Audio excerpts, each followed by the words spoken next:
Welcome to BookTok for BookTok with Jack and Amy, a literary podcast where we deep dive into the writings of your favorite novels. This is Jack. And I'm Amy. And during this season of Book Club, we're stepping away on Thursdays to explore topics we've recently written about on the Subtext Society Journal. This week, we're discussing dark romance. Does it allow for a darker space?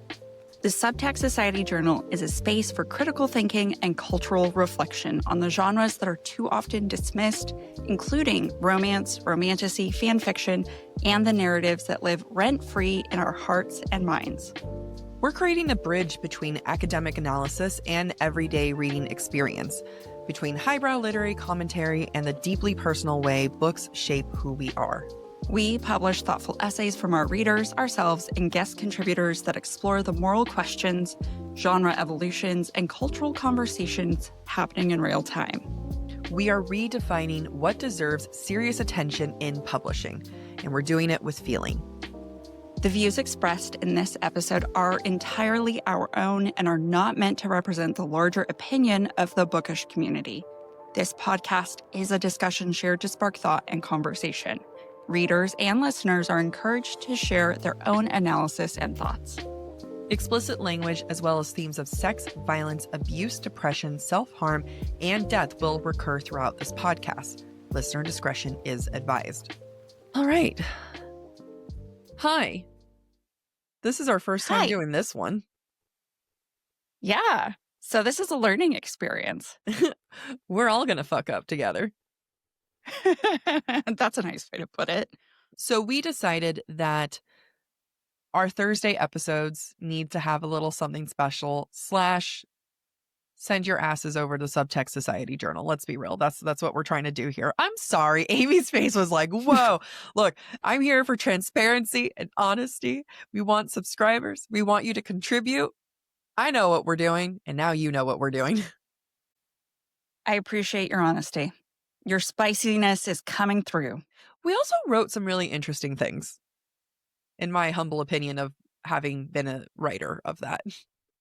And we are looking for other people who have interesting thoughts and opinions to share them with us. Yes, we've already had a couple of submissions, and honestly, they wrote it better than we did. Anything that we've done.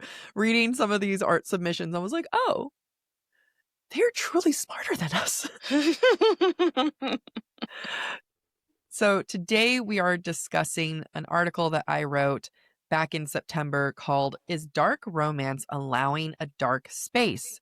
Holding Women to the Same Standards to Which We Hold Men." Before we get into any of that, this conversation will discuss sexual assault, and I know we did a pre-warning, but this is me doing a warning. So just trigger warnings ahead, especially not just with the topic of dark romance, but with some of the situations that we will discuss. So let's start with, what the hell is dark romance? I was just talking a long time, so I just felt like, it felt good to hear your voice. That's it. I appreciate you think my voice is lovely and necessary for this conversation.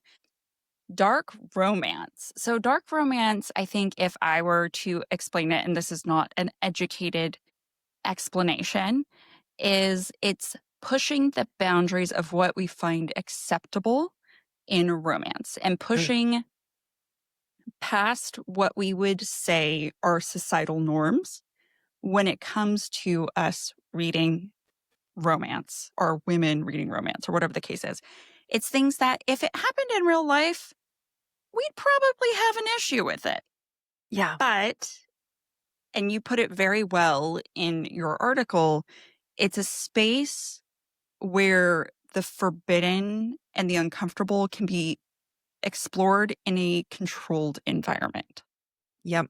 You said it so well. My God. Yeah, it is. It's take everything that you find problematic in romantasy, in romance books, this whole, they're morally gray, which is funny because I'm wearing my morally gray shirt right now. Sweatshirt. Also wearing the pants you got me. You gave me. I love that. I wear them more often than I should admit. I I watch them. understand. But this is a space where everything you might find problematic with male characters, with situations, take that tenfold. These are not morally gray men. These are not morally gray situations. These are straight up dark. Black. Black, yeah. It's not, there's no gray here. This is dark romance. And it is a space where it is beyond push to the limits. And it is a space where, sometimes people will have debates on what's considered dark romance. I Hmm. know some people considered Butcher and Blackbird a dark romance. And yeah, all right. I mean, just because there's a little bit of serial killers and cannibalism, I mean, that's fine. Yeah, I'm already going to debate it. I'm not debating you, and you know that. Yeah, Butcher and Blackbird is not a dark romance because the romance itself is not dark. Wait, I was agreeing with you. I agree. No, no, no, I know, Yeah. I know. I'm not debating you. I'm debating the statement. The Oh, yeah. Okay, go ahead. I'm debating the statement that you stated other people Yes. state, if Yes. that makes sense. Yes. Yeah. Right. Dark romance is about the explicit things that happen in the romance situation, right? Hmm. Two serial killers having a consensual relationship is not dark romance in my book. There's a concept called dubious consent in dark Mm. romance. And I don't think every single dark romance necessarily needs to have it, but I have yet to read a dark romance that doesn't have it. And it takes dubious consent to the extreme. Sometimes it's as, again, these are trigger warnings out the wazoo, but it could be as light as FMC saying, no, no, don't do this. But like her insides are, she's very much like, keep going, right? Right. And then he keeps going despite her saying no, but she is very much happy with it. To more extremes where he drugs her, she's passed out, and he has sex with her unconscious body. However, most times the women finds out and they're like into it too. Right, right. And it's taking a situation and playing with this idea of consent. I mean, Mhm. are there dark romances with non-consent? There are. Yeah. And those have trigger warnings. And if they don't, they should. Mhm. Right? Because not a lot of people want to read that. And typically, you don't get straight up non consent with the MMC. And I have not read every single dark romance. So, feel free to say it nicely in the comments of actually this book. I'm just going off of the large variety that I've read, but I will not claim to have read every single one. I have yet to read a dark romance where the MMC completely and utterly assaults the FMC, where she is even afterwards thinking, I hated that. That was straight up rape. You know what I mean? There's always an element of, well, I guess I was kind of into it. Right. Or the FMC is like, I should have hated that, but I really don't. And now I Hmm. feel really conflicted. Yeah. Right.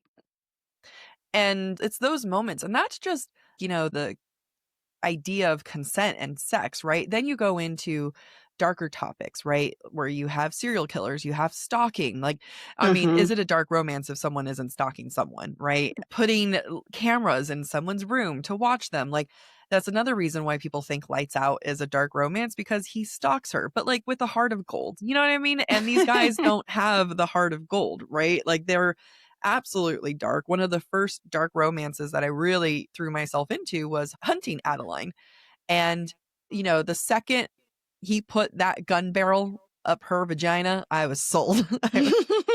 Honestly, though, It was hot. what? It was hot. And even I am like, when I talk about it out loud, I'm like, what is wrong with me? But I enjoy it. I still Well, enjoy it. I mean, spoilers here for Hunting Adeline. The first one was Haunting. The Hunting Adeline one, there is rape. There are rape scenes, not between the FMC and the MMC, but there are very graphic rape scenes. And I had to look online to see like what chapter does that end because I couldn't handle it. But then there's a part at the end where they had like I can't remember their names, FMC, MMC.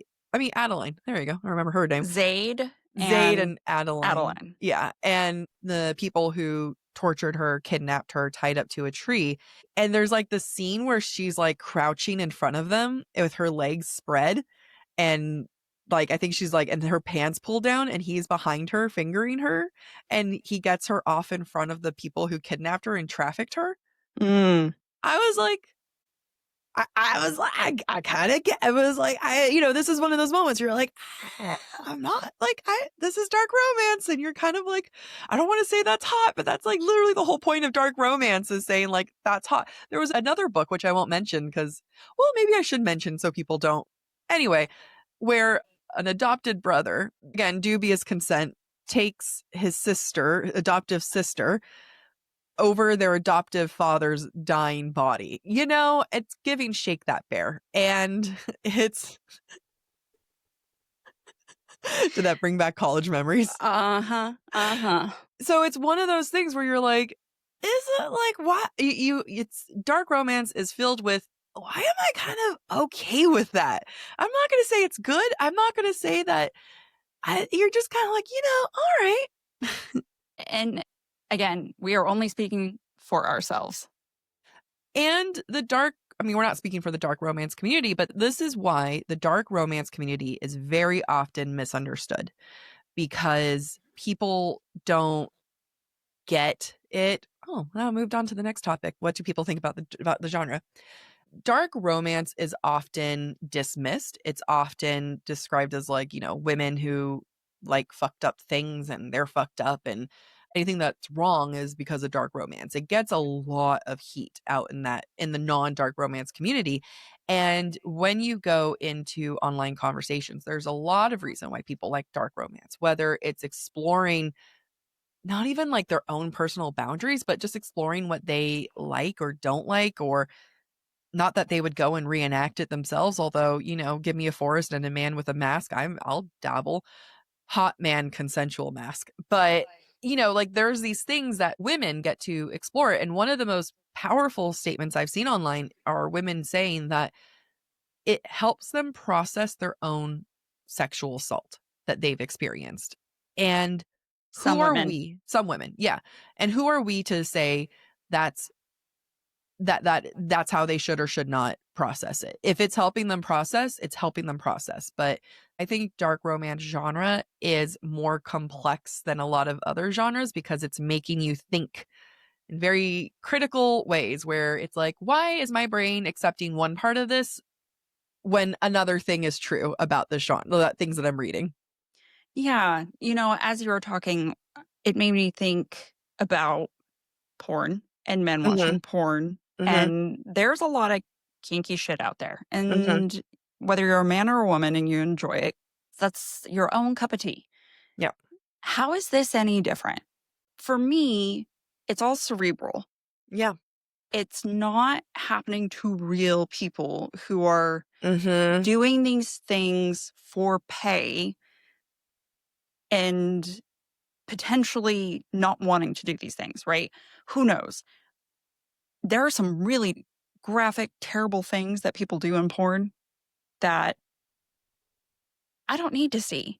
I'm okay with, but that's just me, Yeah. right? Yeah. But there's not as much shame. It's weird. Like, okay, I'll think about the ones where a book where the FMC is unconscious and he does stuff to her body, but she's into it. And there's a part of my brain that gets it, that kind of like understands that, where she might be like, she kind of is into it. And I'm not saying that I would want to go through that, but like, I get the appeal. You can't find that on Pornhub. Mm, It's considered illegal. Can you find a group of men peeing in a woman's mouth? Yes. I've yeah. accidentally have scrolled past those. And one I am absolutely horrified with. And the other is like, again, there's like layers of consent to it. And I think dark romance actually plays with the idea of so much consent. And when you look into the BDSM culture, not that dark romance is BDSM, but one of the things about BDSM is that it's trust that you have in the Mm-hmm. other person. It's knowing that they will pull back and stop if need be. It's the giving yourself completely to someone is the main core of BDSM culture. And I think that dark romance is similar to that of it is a trust. It is trust that you, MMC, are going to bring me pleasure and joy in a way that you know I'm going to like at the end of the day. Mhm.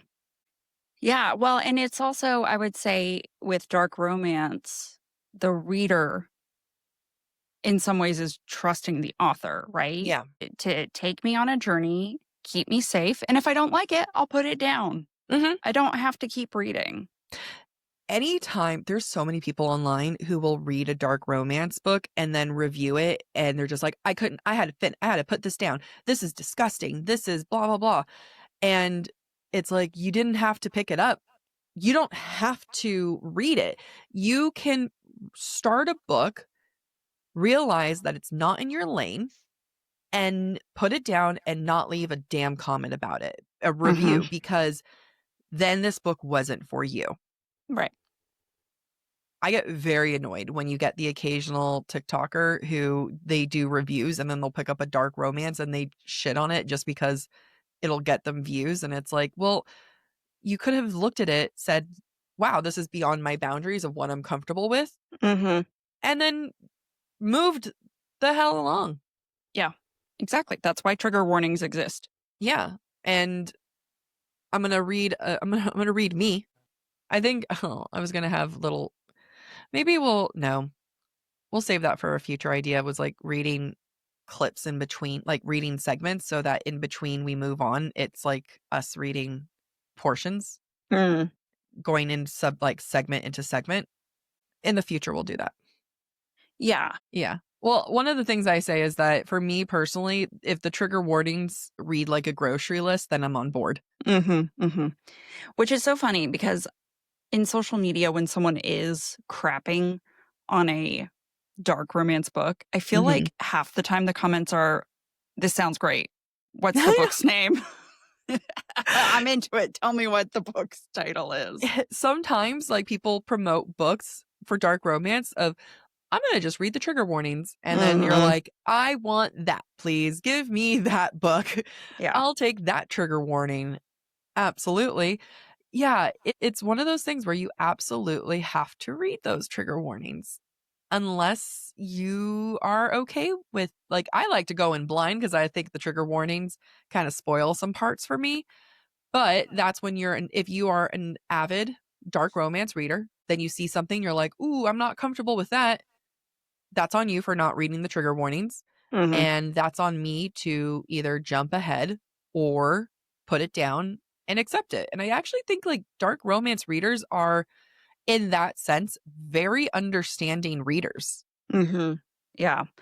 And, I think there's something to be said to being a reader who is open-minded, who can say, "You know what? This is not my cup of tea, but I can see how this would be somebody else's cup of tea, and I'm not gonna yuck someone's yum." Yep.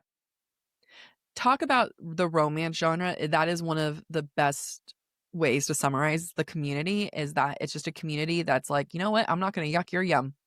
You're into it. God bless. You know what I mean? Like Right. you don't have to say, oh, I read a book and it had, you know, like sometimes it dabbles with like half siblings, or like I have, Mhm. or not half siblings, like they're like adoptive siblings. That's Mhm. no one's ever genetically related, but it's always like the adopted uncle. It's someone who's barely legal. Now, I have seen the community come together where there was one woman who straight up posted pedophilia related content where the MMC was thinking about how hot she was when she was 7. You know what I mean? Mm. And like, yes, they don't have sex till she's 18, but he had fantasies about her much earlier. And it wasn't infantilizing, it was grooming, it was Yeah. pedophilia. And the dark romance community came together and was like, that's not us. Do not group that illegal shit with us. Right. So there's always like that dance between, it could be like barely legal or, the adoptive uncle type thing. But I think dark romance, when done correctly and you're not getting those randos in there, knows how to dance with lines very well. Well, and there are just certain forbidden topics that aren't touched, right? Yeah. Pedophilia is one of them. Yep. Now, let's talk about some of the darker sides. And I'm going to preface this by saying I don't think this is the dark side of. Go ahead. Maybe before we jump into that, Hmm. just maybe we should recognize that dark romance might be someone's guilty pleasure and they don't Hmm. feel comfortable letting people know that this is their thing, that this might be something that people are not proud about. And that's okay. But I think it's important that whether you're into it or you're not into it, that we respect everybody, Yeah. regardless of where you sit on the fence. Yeah. I mean, and if you're a dark romance girly, like it's not a matter of shaming someone when they say Lights Out or Butcher and Blackbird is dark romance or The Blood of Hercules. I will go in and if I say like that's not dark romance, it's not me trying to put down that might be the darkest thing that you as a reader have read. That is up for me to say, I need you to know that's not dark romance because if you start looking for dark romance, it won't You'll be that. It will be darker. It'll be way darker than that. Mhm. So I also like it's if it's not someone's cup of tea, completely fine. And if you're not out about liking it, that's okay too. But and especially like this isn't me like shaming anyone who doesn't read dark romance either. Okay.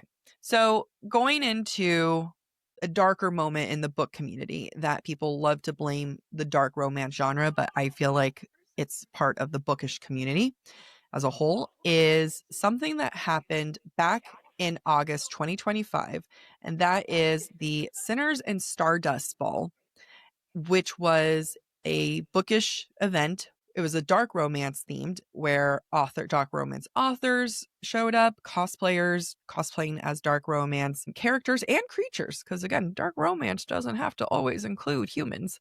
A lot of times you'll have demons and devils involved.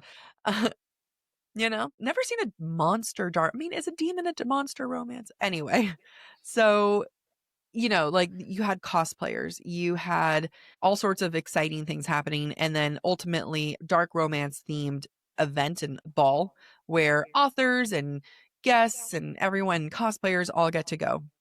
Now, it came to light, I would say, after HD Carlson's post where she talked about a friend of hers who was a male cosplayer at this event. And she talked about I'm pulling up the notes here. She talked about his experience where a group of women wouldn't leave him alone, kept assaulting him, and would touch him without his consent, put their hands down his pants without consent, and even air tagged him so that they could track him throughout the event.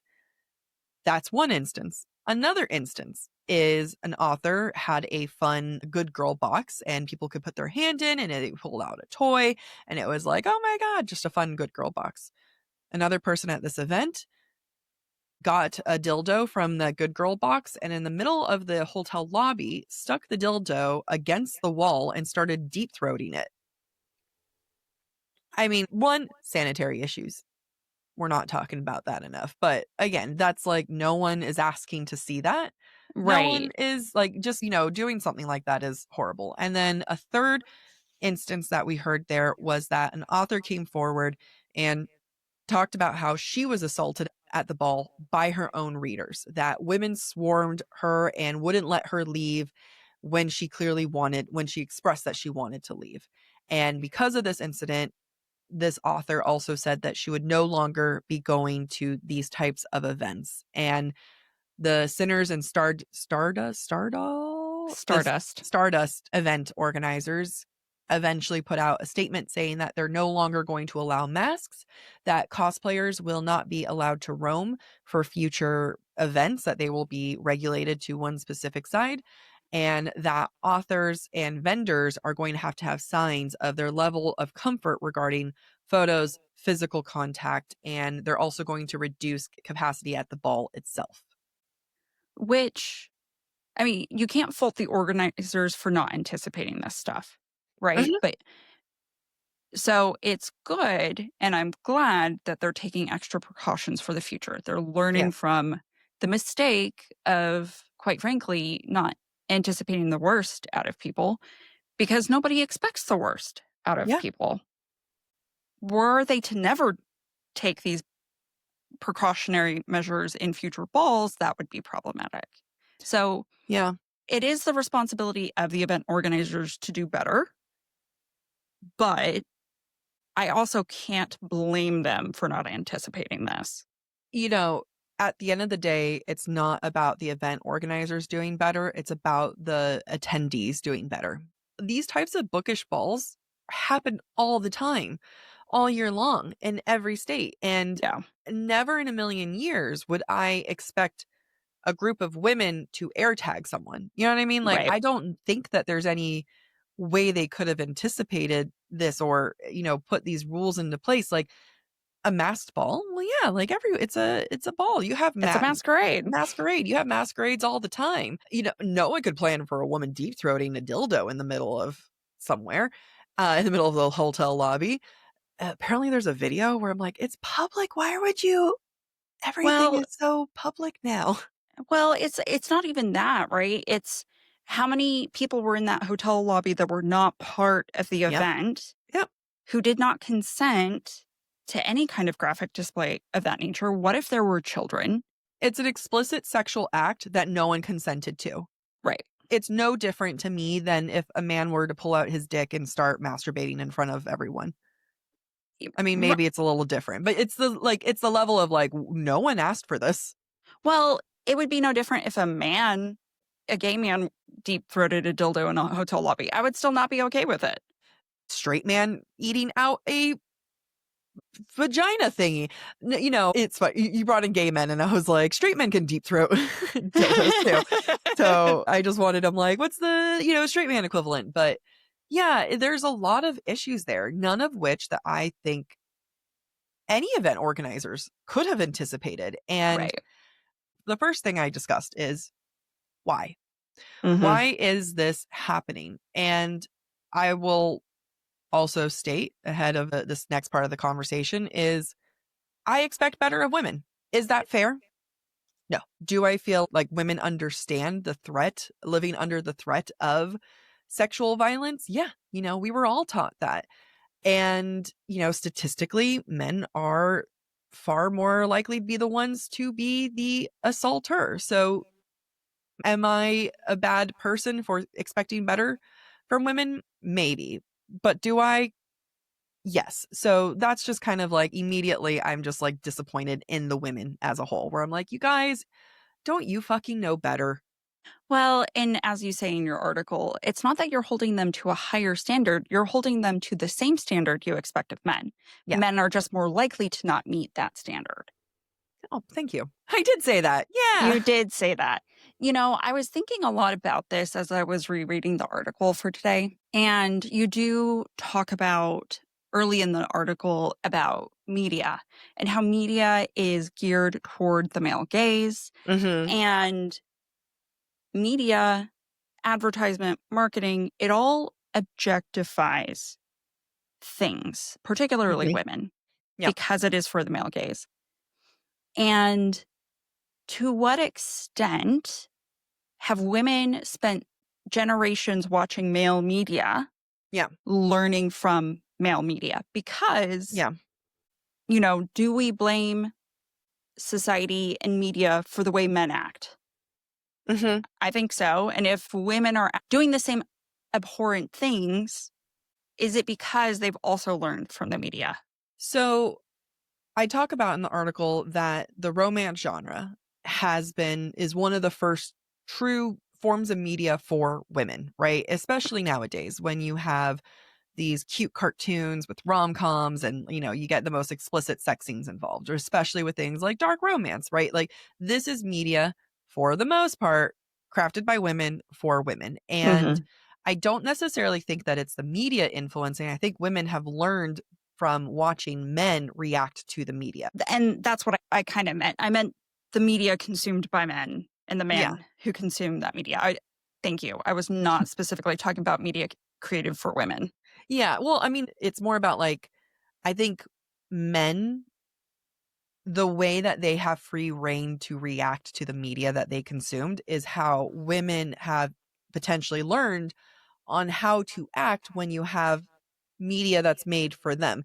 And I'm not talking about like the large majority of women. I'm talking about women like these who were at this event and behaved this way, where I start kind of asking more philosophical questions where there is no answer of saying, why did they do this? Why is it that these women felt empowered to do these horrific things and treat and assault a man like that? To assault an author, to assault the poor people in the lobby with Right. acts like that. Like, what is it that allowed them? And one of the themes I explore in this article is, well, is it that women don't know how to react when they are faced with media that's made for them? Right. And that's a difficult question to answer, right? And it could be that compared to men, we're in our infancy Hmm. of exploring media that explores our joy and things that bring us joy, and Particularly around sex. particularly around sex. And it's not like men have modeled They it's haven't not give us great behaviors to be like, to that's model how we after. should react. Yeah. Right, right, right. And, it makes me think of the times that you and I have been called bad feminists. Hmm. And it's like being equal doesn't mean we all do the same bad shit. That's not what equality is about. No. So I don't understand, because maybe we don't see enough in the news or whatever the case is of women committing horrible acts against other people, not often at least, Yeah. that they don't qualify their actions as being equivalent to what they see men do. I have no idea. It's hard. I mean, also, the topic of women assaulting mothers with, again, trigger, we gave a trigger warning at the top, but like I ended up in the side of TikTok of mothers sexually abusing their children. And I think it's one of those things that it's like so inconceivable that we just don't Mhm. talk about it. You know what I Yeah. mean? Like, I don't know how prevalent that is. Like, I don't know if it's more common or like, again, this might be me thinking like it's still way less common than fathers doing it, but still, like, what if that concept is way more common than I even realize? And the reason why we're not discussing it is because, as a culture, we're like, well, that's just impossible and we just can't even fathom discussing that. And it makes it hard to condemn women's wrongs, Mhm. where again, I hold these women to the same standard I hold men, and it's unforgivable. Now, I do want to go more into this idea of dark romance, and I would like to flag because people started saying this happened because it's a dark romance ball. It's these dark Mm. romance, these women who like dark romance. I mean, people were even saying like, oh, these women just have lost disassociated with reality. Oh, no, actually, not just this. I'll get into that. But years ago, when hockey romance was popping off, one of the players from the Seattle Krakens started getting harassed by women. And at first, it was almost cute, right? Like women going like, "Oh my god, he looks just like a character from this book," right? Mhm. He's so dreamy. And then it crossed a line where there were women who were absolutely bombarding his Instagram, their TikTok, leaving the most graphic comments of the sexual nature saying, "This is what I want you to do to me," Mhm. explicit, explicit. And how would we react if a man was commenting on a woman's post saying, "I want you to do X, Y, and Z to me"? Like, Not okay. that's not great. And then to the point where his wife had to come out and say, "No, Yeah. no." And this past week or so, we're recording this in November. If anyone's like, this didn't happen recently. Two women were at the Seattle Krakens game and were holding posters implying wanting like a threesome with slash foursome with these two men players. And they're holding signs. And you're just like, what? Like, There are children at these events. there are children and these men aren't consenting to be sexualized Right. like this. Like you do this at a like a women's sporting event. and you see a man holding a sign saying, "I want to fuck you." I mean, that's not what the sign said. I actually thought their sign was not even creative. Like they weren't even, it wasn't even, it was horrible. And it was not even a smart person sign. So it's like, not only are you a predator, but you're an idiot too. But, but it's the equivalent of like of a man holding like a sign at a women's sporting event. And it's like, no, Right. that's, it's lewd, Lewd. lewd. And like no one asked for this. Like they didn't ask to be sexualized like that. Well, it's even at, you don't even have to put a man in a women's sport. It's men at men's sports and the dancers come on during halftime. Yep. Yep. Like, now people might be thinking, well, they're thinking about sexual acts, but they're not holding up a sign Mm-hmm. for everybody to see, for their partners to see. If the hockey player wants to go be a fuck boy, they'll go be a fuck boy. You know, with consenting women, hopefully. The hockey genre has a lot of shady shit genre. The hockey world, real hockey world, has a lot of bad, dark shit surrounding it. As a lot of male sporting teams Well, do. But yeah. but like hopefully consensually, like if they want to go be a fuck boy, they'll go be a fuck boy. But sorry, babes, they're not approaching you to be the fuck boys. Well, you're also showing up at their place of work. Yeah. Like, imagine walking into the object of your affection, walking into their office, and in front of everybody who works with them, holding up a sign saying, I want you to fuck me on this desk. Yeah. I recently read a scene that involved being fucked on the desk, and I was like, damn right. Yeah, but yes, not in front of no, everybody. you don't ask that in front of everyone to a stranger. I mean, again, it's this like idea of comfort that just because these players are young men, I don't know if they're single, but let's pretend they're single, that these young single men who might have a hookup every night, that gives automatic consent Mhm. to sexualizing, and again, propositioning is such a like loose term for what they did in front of everyone like that. It doesn't matter if the guys laughed it off. Do you know what I mean? Like it turns into a larger conversation. If these guys looked at it and they're like, oh, that's funny, that's not the point. The point is, ladies, what are we doing here? Right. Right. So there's no answer. Oh, actually, I had comments that I wanted to read. So there are a few comments I would like to quickly go through. Someone doesn't have their glasses on, and that's I can someone's read me. them. Can I'll you do read that? them. Thank you. Yeah. Neon Comey says it could be that for some women, this freedom is relatively new in their life. So they are at the teenager level of their experimentation with fantasy. I'm sure if they are full grown adults, they will feel like they went too far afterwards.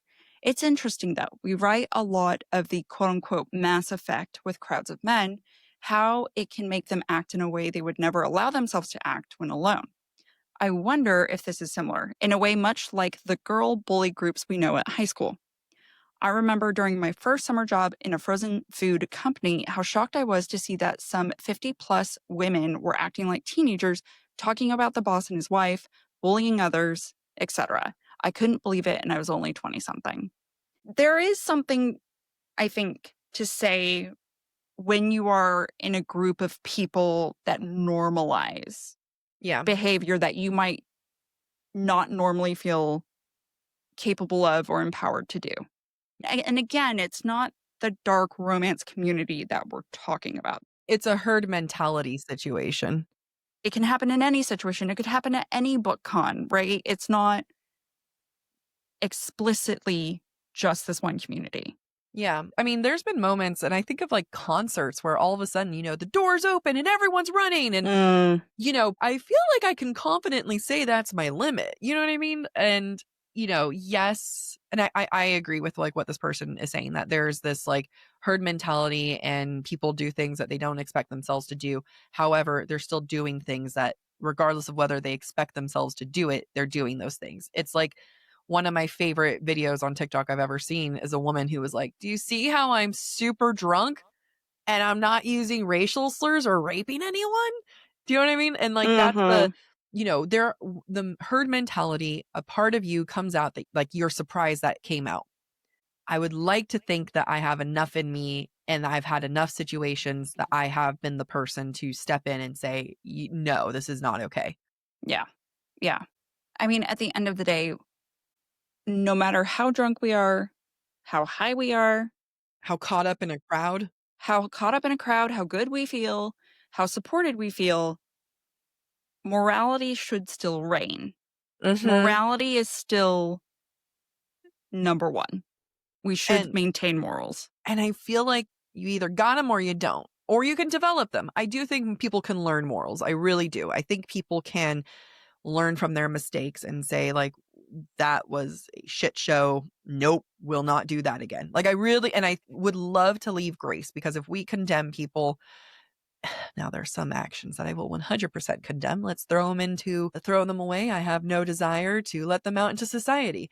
But if we were to have situations like these two women at the Kraken's game, I would love to think that there is room for redemption, that these women can learn and say, "Wow, that was really not okay. And why was that not okay?" So I like to think that there's some level of instinctual morality, and I would like to think that there's some level of being taught and that you can redeem yourself. I think there's one more comment. I mean, there's a couple Yes. comments, but I think we got time for one more. This is from Milika. I see blaming the dark romance element as another way to discredit an interest women have, because by this logic, every genre can influence the reader to do reprehensible things. But it is only when it's a woman's interest that it is discussed in this type of way. This type of behavior existed long before the genre of dark romance. As long as we recognize that it is fiction and that such behavior should stay in fiction, it is harmless. I think that we absolutely should hold women accountable for such behavior because, as unfair as the world is towards women, if we don't hold women accountable, we are no better than men. Milika just Mhm. always Mhm. killing it. Yep. Yep. Absolutely. Like, it's unfair. The world is unfair. Hmm. I will not give leeway. Right, because we just perpetuate the problem if Yeah. we give in. And Milika said it great. Like, people who enjoy dark romance know that it's fiction, Yeah. know that it should stay fiction. That if a woman in real life was in a dubious consent situation and needed support, they would support them, whatever Yeah. way they wanted that support, right? I think Milika made also another good point where having these instances happen, you're just leaving room for people to, like she said, condemn an interest that women have. It, Hmm. society loves shitting on things that women like. And when you have instances like these, it just gives society fake validation of saying, "See, we're Hmm. right. This genre is horrible. Women Right, shouldn't have interests like these." right, right. Never mind all the graphic crap the men are watching. Yeah. Huh. No, no, that's fine. Pissing in, it's just gross. It's just gross. Some people like that. That's true. If a woman likes it, I'll be okay with it. If a man likes it, I will be like, I can't. What are you doing? What's funny is I've read books where the guy spits in a woman's mouth, and it's not my cup of tea, but like in the moment, I'm like, yeah. And I have encountered a man. Yeah, he was like, "I want to spit in your mouth." And I was like, "Hey, I just learned a boundary." And I told him no. I told him I was like, "I'm not sure." And then there was a moment where he was like lining me up and I was like, "Hey, boundary, no." And he moved right along. Amy is cringing hard right now. Yeah, I think that happened where she spits into his mouth. Which the movie? Yeah.